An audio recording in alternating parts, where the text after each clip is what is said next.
All right, people, what is going on? This is episode 249 of the First and Frame Rates show. I am VF Baller, and it's just been a wonderful time for the past few, weeks. I mean, it's just been great, not just talking about, what's going on here on the podcast or, the content that I've been creating, but just everything just in general, just been really great. And it's a pretty good way to end the year because the beginning of the year has been so much turmoil for me. The end of the year just seems like it's much more easy, much smooth sailing than I thought it would be. So, I mean, that is a beautiful thing. Just a lot of gaming, just watching some sports, analyzing what I see as far as my two teams, actually getting into college basketball a little bit. Been watching the Georgia Southern men's and women's basketball. Good job starting off the season. Both are undefeated so far. You cannot ask for more than that. My Chicago Bulls are actually looking pretty good. A lot of people don't know I am a Chicago Bulls fan. A lot of people think that, I'm an Atlanta Hawks fan. No, my wife is the Atlanta Hawks fan. She loves the Hawks. She loves the Hawks. I'm a Chicago Bulls fan. I've been a Chicago Bulls fan since the 90s.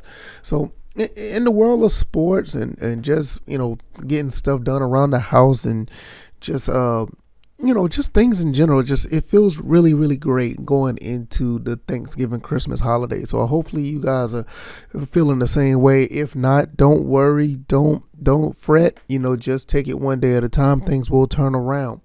All right, today, like I said, this is episode 249. We're going to be talking about Clay Helton once again. I mean, I just can't stop talking about this guy.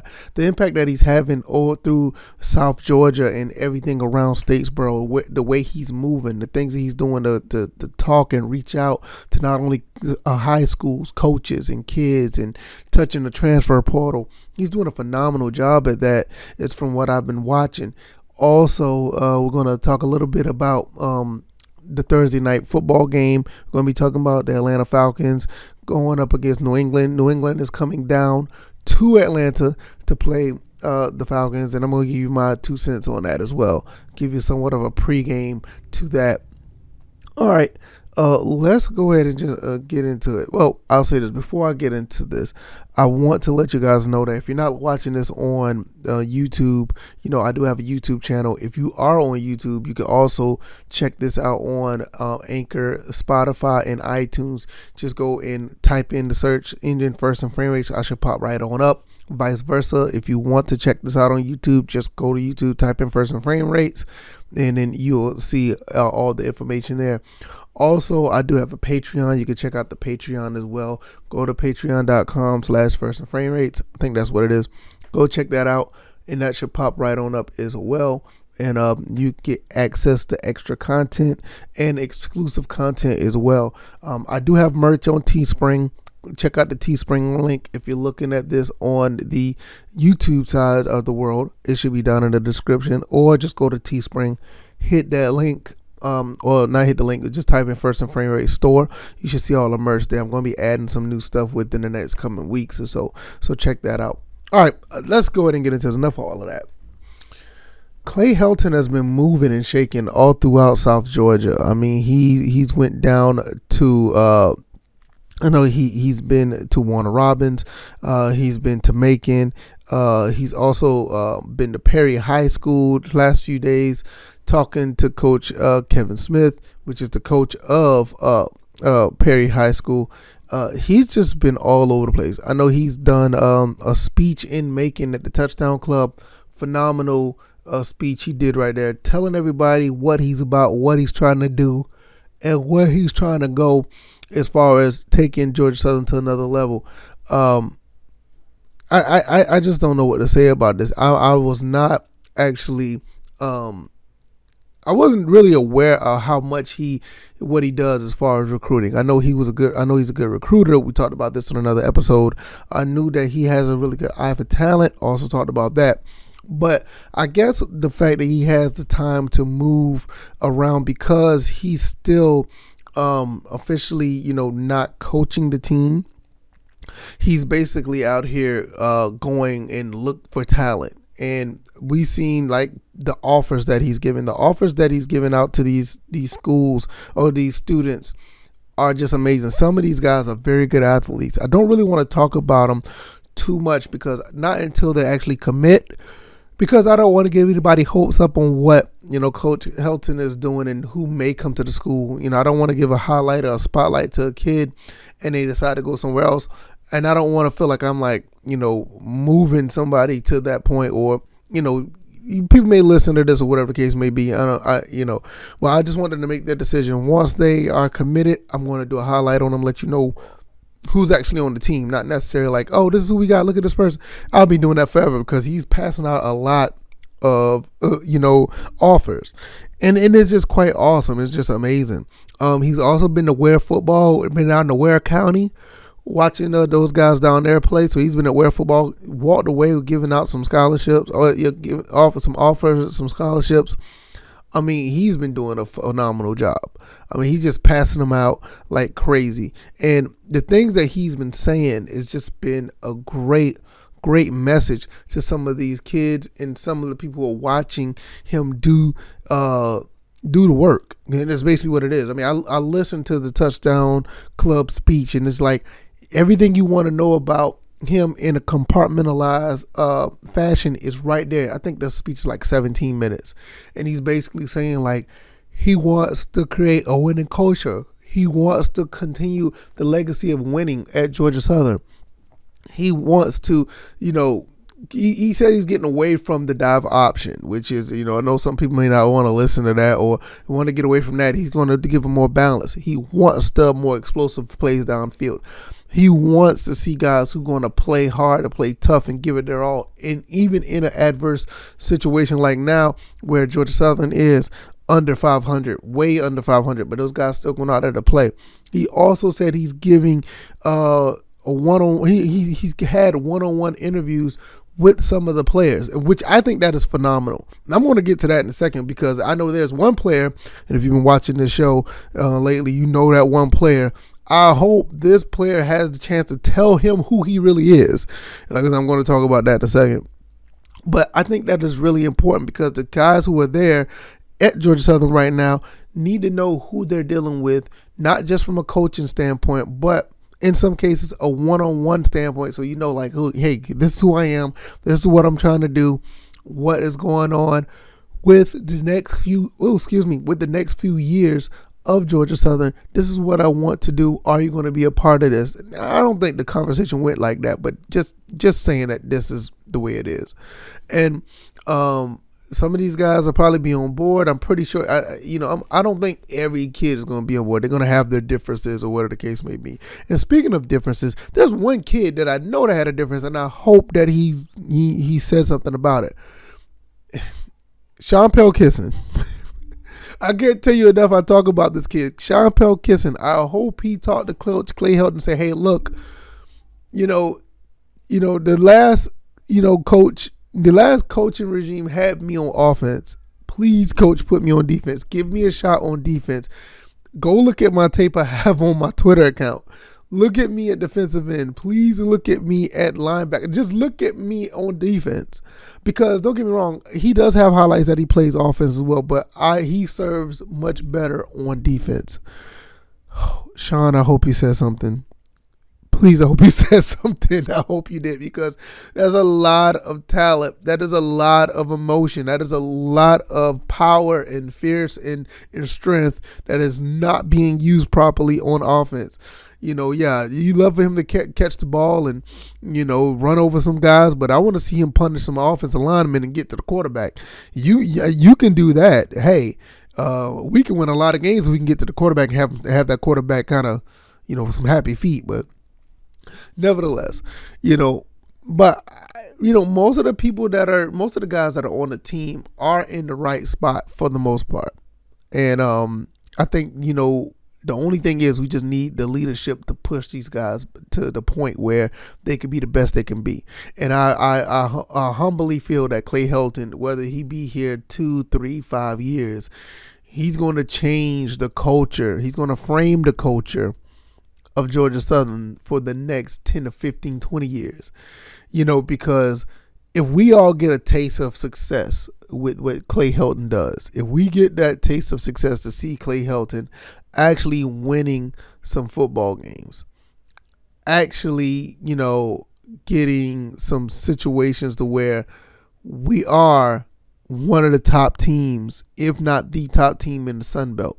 Even with all this competition coming in with Marshall and James Madison and Old Dominion and Southern Miss, if we're able to take ourselves to that level, even when Clay Helton decides to, not extend his contract or leave early, the fan base, the boosters, everybody who's under this umbrella is going to want that type of pedigree to continue at Georgia Southern. So it's not just, hey, I hope he's here for 3 or 4 years, ha ha ha. Hey, most of the coaches here have been here around 3 to 4 years. It's not much of a difference, but this time you're bringing a totally different attitude. You're bringing a totally different vibe. You're bringing a totally different dynamic to Georgia Southern. A lot of people want to see the triple option. I see it now. I see it in my comment section on YouTube. A lot of people still say, hey, I want to see, I still think we could do the triple option in the Sun Belt and be successful. No doubt. If you have the players, I believe, you look at players like Jared McKinnon and you saw players like Matt Breda, and the Jason Fosters and J.R. Revere's of the world. You see those guys that played in that era. Yeah, you can run the Sun Belt, but one thing that Clay Helton said in that touchdown club speech, Jared Benko said that he wants this team to be a national name, to be a powerhouse on a national level. Clay Helton said that he could be those Cincinnatis of the world. And hey, don't be afraid to be a Cincinnati. You may get, shunned and not really get much love and favor out of the college football committee. I mean, the playoff committee. But that committee, it's inevitable. It's going to expand. It's going to expand. And if they get to 8 teams, if they get to 12 teams, all you got to do is just play good football. That's all you got to do. You play good football in a conference like the Sun Belt and win games. You're going to be in that conversation. I mean, you look at teams right now like the Chanticleers of Coastal Carolina. They were in the conversation. They were in the conversation at one point. It doesn't take long. It's not hard to get there. I mean, I'm not gonna say it's not hard because you got to play the games. You got to win. Obviously, it's hard, but it's not as out of reach. That's a good way to say it. It's not as out of reach as most people would think it is. It's not. So therefore, you should have those goals and expectations. I really feel that we can take it to that level easily. With this coach, with the recruits coming in and the game plan, the scheme, he already said in January he's going to be taking he's going to take on the role and start bringing his staff in. So now, at the end of the football season, once everything's over, in January, we're going to really see what this team or what the staff is going to be made of.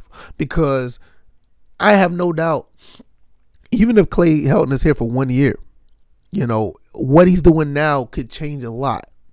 But it has to be 1 year. Like, hey, I'm going to do, but I don't want him to be here for 1 year. I really want him to be, here for the long run. I really want, it's a 5 year, I think it's a 4 or 5 year deal. I would like for him to be here the entire 5 years. I mean, if things don't play out, as well, but it's understandable that happens. But if he gets to the point where he's catapulted his career to do something different, that's cool, because now we can bring other people in that's under his umbrella, or somebody in here that could possibly be younger and better, because there's always room for improvement. So you always have to figure out, hey, this is what we got. How far this is going to take us? What are we going to do? Can this be sustained? And we want it to be sustained. So therefore, I think that with what we have here, I think this is going to be, it's just, I think it's going to be phenomenal. Every time I look around, it continues to be a phenomenal, it's just continue to be a phenomenal vibe at Georgia Southern. It just continue to be great steps to possible greatness. The Sun Belt has been put on notice. We are moving guys down to Statesboro. We got, Kadri Jackson just left he just left North Carolina last year to come to Georgia Southern. We just got another recruit. Well, we just got another guy from the transfer portal that just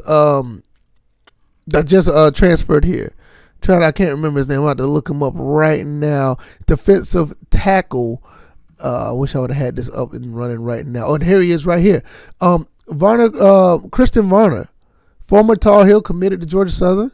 He's here with his former teammate Kaji Jackson. He didn't play much at North Carolina. It's probably one of the reasons why he wanted to come down here. Defensive lineman, defensive tackle. I'm pretty sure. I think C.J. Wright. I think this is his last year. He's going to be taking C.J. Wright's place. And if C.J. Wright is going to stay in for another year, I'm not sure. I think he can. If he does, look at the defensive line. And I still want Sean Pelkisson to be over here on the line with these guys. So, man, look. It's a lot going on. There's other recruits that came in, we got other recruits that are coming through. I don't want to really get into the recruits right now, but you got guys that are committed, that are doing pretty good in high school. So I can't wait to see what they do. Just remember, I don't know if you know this name already, but just remember this name, Ashton Whitner. That's another guy on defense. We already talked about Kevin Speed. That's another name. He may play defense. Just be mindful of all of this, because we got some guys that are coming in here that are going to be pretty good. There's some offensive guys that haven't committed yet. There's a wide receiver out there. I'm not going to speak his name yet, but this kid, I would love to see him alongside of Derwin Burgess. I hope this kid commits. I'm not going to talk about him because he's not committed yet, but I'm just telling you, that receiver, that's I'm just going to leave it at that. 4.3 speed. I'll just leave it at that. That's pretty much it I got for Clay Helton. I think we're going to have a really good time at Georgia Southern. I think it's going to be a really good offseason. Can't wait for the spring games. This season is pretty much a wash. I know we're still playing BYU. Don't want to say too much about that. I'm going to do a pregame to the BYU game coming up, probably my next upload or whatever on YouTube. So check that out, the YouTube channel, First and Frame Rates. Put it in the search engine. It should pop right on up. And I'll be doing a pregame to the BYU game. And then we have Appalachian State. Don't have much to say. Hopefully we could spoil a couple of teams' dreams for the rest of the season. That'd be awesome. But hey, we'll see how that goes. All right, let's get into the Atlanta Falcons. Thursday night football. Atlanta is going to be playing the New England Patriots. Patriots are coming down to Atlanta to play. The Atlanta Falcons got a tall task here. I think they could still do pretty good. I did a video on the mid-season recap, and right now Atlanta stands at 4-5 right now. New England Patriots are surprisingly 6-4. Bill Belichick got this team doing pretty decent. I gotta give him credit. The Patriots have been playing pretty good defense. The offense for the Falcons is not as I don't know. The Atlanta Falcons offense just hasn't been there because of injury, not because of production, just because of injury. Cordell Patterson has an ankle sprain, may not play. Calvin Ridley, I'm not saying that's an injury. He's on personal leave with, the mental health situation. Kyle Pitts is going to be the guy that they're going to go to, and Kyle Pitts is probably going to be pretty much doubled and tripled. This is a reason why you would want to try to establish the run, which, the defense of New England is very stout. Only at they're pretty stout, so it's gonna be hard to get a running game going, even with the without Cordell Patterson. It's just one of the things that we're just gonna have to try to find a way to get around. I'm not really sure if that's going to be the case. My main thing is what the Falcons are going to have to do once again, try to keep Matt Ryan upright. That's always one of the biggest contentions for the Atlanta Falcons. Keep him upright. The guys like Zacchaeus, Russell Gage is going to have to step up. I would like to see Hayden Hurst do something. I'm not really sure. He may be playing as well. So that's one of the things we're going to have to do. As far as the pass rush, the pass rush of the Patriots is pretty good. They have some pretty good guys out there. Christian Barrymore is one of the guys that you really want to look out for. he's been pressuring the quarterback very well. On our side, the edge rush of Dante Fowler was doing pretty good at first until he got hurt. I mean, and maybe he needs to come back and try to make a difference and get some pass rush, him, Grady Jarrett, and company. Maybe will be able to get to Mac Jones, because Mac Jones is very efficient. This dude is a very accurate quarterback. A lot of people don't talk about him enough because of the other rookie quarterbacks. You look at a Trey Lance, you look at all the other ones that are out there, Zach Wilson and company. But when you look at Mac Jones has probably been doing the best out of all of them. I mean, it's really impressive to see what he's been doing. Even with Justin Fields having his struggles, Mac Jones has like been that dude. It's like it's really it's really interesting to see how this all played out, because most people look at the top picks or the early picks and everybody. It always be like that middle of the road quarterback or the late round pick quarterback that stands out. It's really interesting. Look at Russell Wilson. He was one of those ones in a sea of people where we thought that you had RG3 and Andrew Luck. Neither one of them are in the league anymore.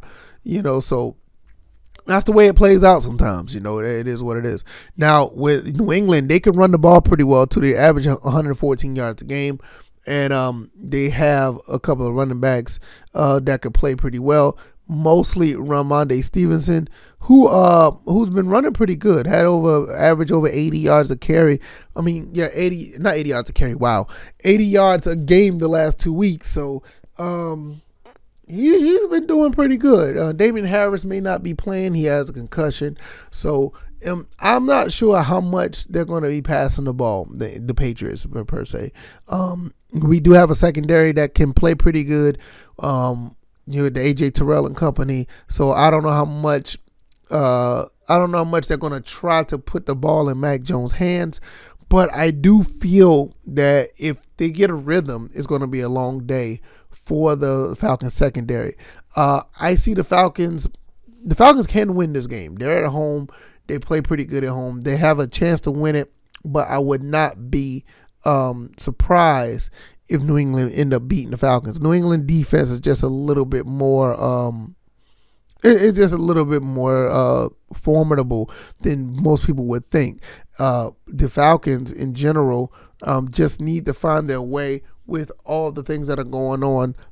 I do feel that Arthur Smith, with the way that he brings his team together outside of the Cowboys game, they've been very competitive throughout the season. They find ways to lose more than but if it's up to Matt Ryan and company, Matt Ryan has been holding his team together. That's why they're like 4-5.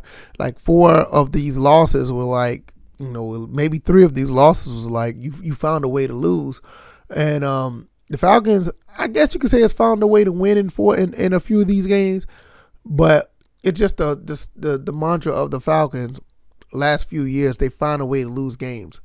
And it's somewhat been turning around. Outside of the Washington football team game, you look at that game, that's a game that they should have won, but other than that, they're trying to turn it around, but it just seems like they're just still finding ways to be in a position like, look, we got this game, what's going on, we end up losing. Maybe that will turn around. Like I said, outside of the Dallas Cowboys game, I think the Falcons played okay football for the most part. So, I'm looking, I'm a homer. I like the Falcons. I'm looking for the Falcons to win, maybe by 3-6 points. I think the Falcons can pull this off. Even with the injury to Cordell Patterson, it's going to be tough. But one of those other guys on the offense is going to have to step up if Cordell Patterson doesn't play. That's just how it's going to be. If they do lose, I get it. I don't want them to lose, but I do see the Falcons winning this game in a close one, playing at home, even though they seem to play better on the road. Kind of weird, but we'll see how that plays out. All right, that's pretty much it for the First and Frame Rate Show, episode 249. Like I said, I talked about Georgia Southern football, talked about Atlanta Falcons. Not much anything else I really wanted to touch on this week. The NFL, for the most part, as a collective, good football in general. College football is still chugging along. I'm very, very impressed with the way college basketball has started this season. College basketball started very well, much better than the NBA, but that's another story for another day, in my opinion. But I really like how college basketball started off. I mean, it's just some quality basketball, and it's been a lot of quality basketball over there for a long time. We just have not been paying attention until the Final Four or the tournament itself. But throughout the season, it's been pretty good football. Pretty good basketball for the last, at least 10, 11 years. But nobody says anything. But hey, what can you do? Thank you guys if you made it this far. I really appreciate it. Give me a good rating. Hopefully, if you made it this far and you like what you hear, go to iTunes, hit that 5-star rating. Go to Spotify, give it a good rating. Anchor, if you were listening over there, give it a good rating. Share this with other people. Podcast Addict as well.